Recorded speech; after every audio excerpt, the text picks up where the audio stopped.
প্রত্যেকটা নারীর মনে রাখা উচিত যে জীবন থেকে একটা জিনিস, অর্থাৎ জীবন থেকে যদি নারীর সম্ভ্রম একবার হারিয়ে ফেলা হয়, দ্বিতীয়বার সেটা আর কখনো ফেরত পাওয়া যাবে না।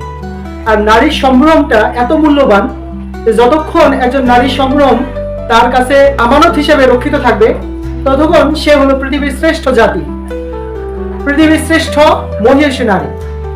কারণ নারী কিন্তু কম নয়, নারীর পেটে আমার আপনার মতো প্রত্যেকটা মানুষের জন্ম হয়। মানুষের জন্ম তখনই একজন নারীর গর্ভে হবে যখন সে তার সম্ভ্রমকে আমানত হিসেবে রক্ষা করবে। আর যতক্ষণে একজন নারী তার সম্ভ্রমকে নষ্ট করে ফেলবে কিংবা অবৈধ সম্পর্কে জড়িত হয়ে পুরুষের হাতে নিজেকে সমর্পণ করবে, তখন হবে সে সবচেয়ে নির্লজ্জ মানব জাতির পৃথিবীর শ্রেষ্ঠ জাতি, আশরাফুল মাখলুকাত, অর্থাৎ সৃষ্টির সেরা জীব।